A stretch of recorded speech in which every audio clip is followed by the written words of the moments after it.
Ninja, welcome back to my channel. Today is another episode of breaking down the call flow. We are already down to episode 5, one more episode left, and in today's video we are going to talk about educating the customer, or this is the providing the options part of the call flow. So if you're interested, keep watching. There's an important disclaimer on the next clip.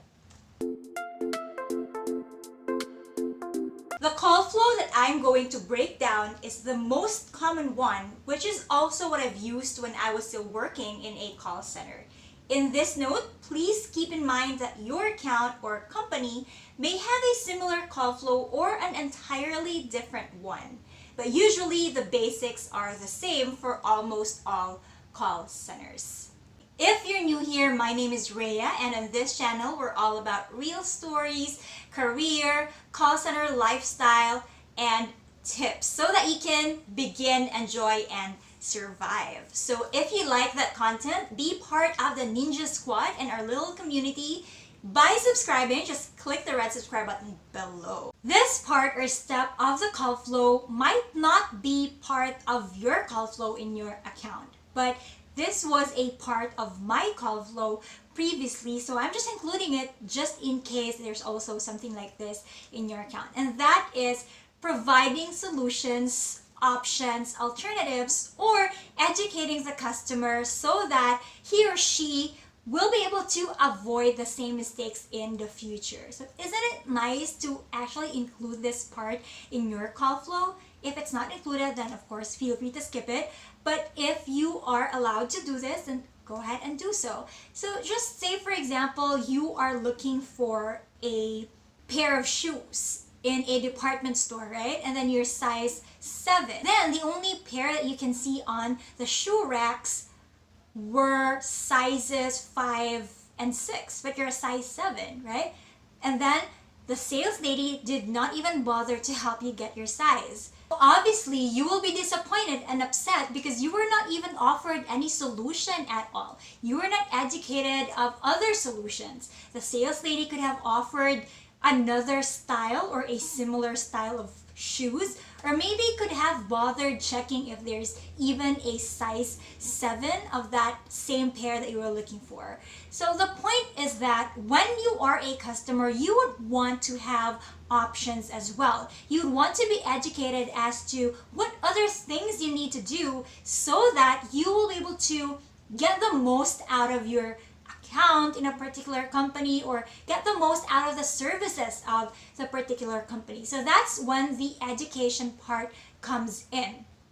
Number 1, of course, you will educate the customer of the things that they can do to avoid the same mistakes in the future. If it is an issue or a concern, for example, let's just say the customer was charged a lot of fees or overcharges from their last billing statement, then you don't want to end the call without telling the customer what he can do to avoid these same charges in the future, because that customer will be calling about the same issue again and again. So maybe you can tell the customer what to do.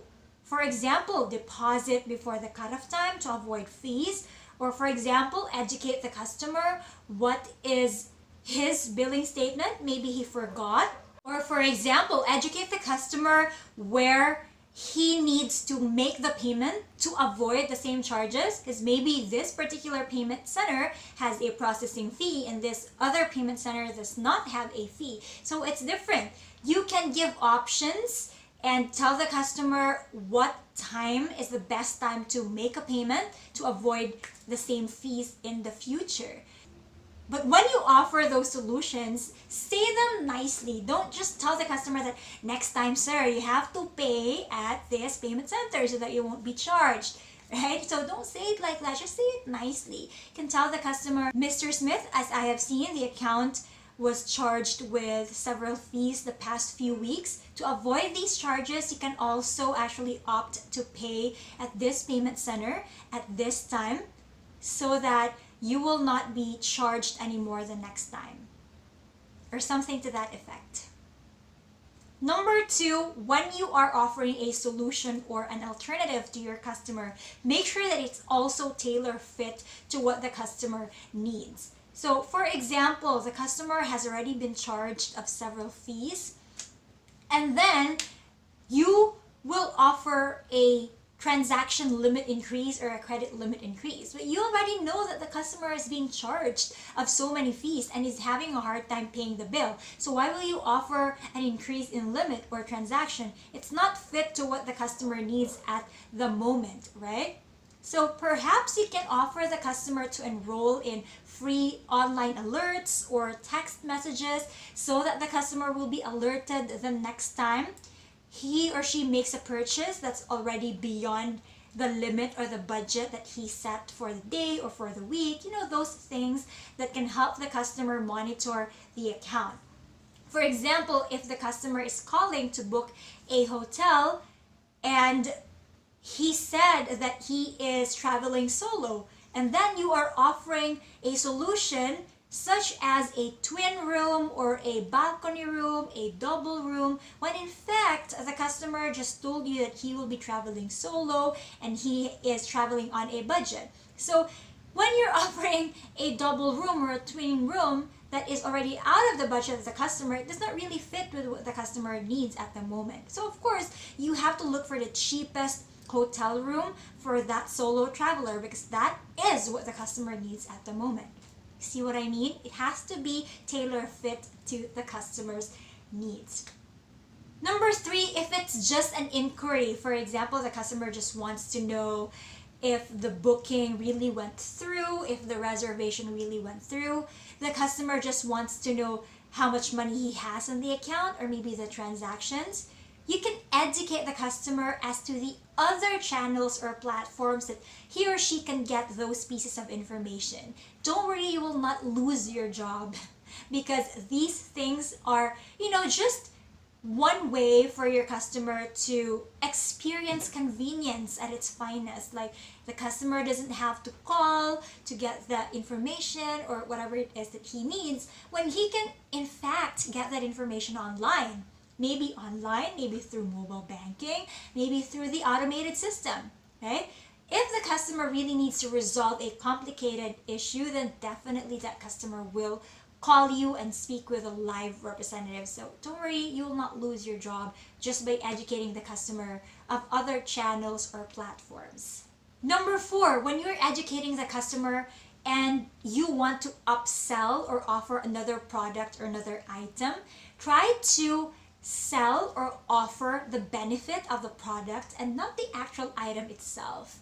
So when you want to offer, for example, a mobile plan or an upgrade, then offer the benefit of that upgrade to the customer. So don't just say, why don't you take advantage of our mobile plan 999 because this is really fit for you, without even explaining why it's fit for the customer. So instead of offering that product, why not offer the benefit of that product? So you can say something like, Mr. Smith, I know that you need a higher speed for your internet connection. Why not take advantage of the mobile plan 999? This is best for you because it is up to 100 Mbps, or this is the speed limit, or whatever it is that you can offer.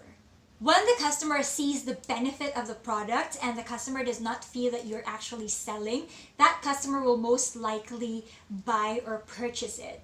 Number five, let's just say you were able to offer a certain product or service to the customer. You make sure that before you enroll a customer to a certain product or service, you have a full agreement or clear agreement with that customer, meaning the customer really said yes to it and really agreed for you to enroll the customer. Because it might be taken against you the next time. What if the customer will say, no, I did not actually agree to enroll to that product, but supposing all your calls are recorded, at least the recording will have captured the fact that the customer said yes to your offer, right?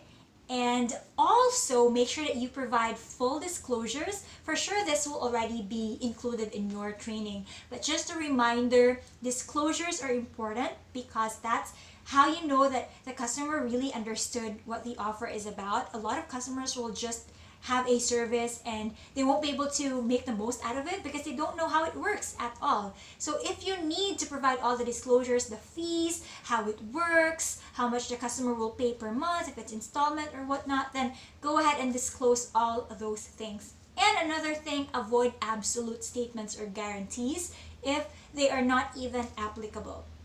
For example, you're offering something or a solution to your customer, then avoid saying, Mr. Smith, get this product, absolutely guarantee that you will never be charged, absolutely guarantee that you will have the highest speed ever. So just by saying guaranteed and absolutely, you are using statements that might lead the customer to believe that you are saying that it's really going to happen. What if next time the customer will experience difficulty with your product or your service? Then it will be taken against you because you just said absolutely it's guaranteed that you will never have the same issue in the future. So don't be too over promising. You know, when you offer a certain product or a benefit or a solution to your customer, just say the right thing. Just give all the benefits and the features and how it works, and that's it. You don't have to overpromise just so you could get a sale. But you know, that's just my personal thing as what I have learned previously. It might be very difficult if you are in a company that does hard selling, and that requires an entirely different video or training. I haven't worked in sales previously, but I did have an experience with upselling or offering a service or a product. That's why I am sharing this with you. So there, just present the best options, educate the customer, and let the customer decide what to do next. Hopefully the customer follows the best options that you provided.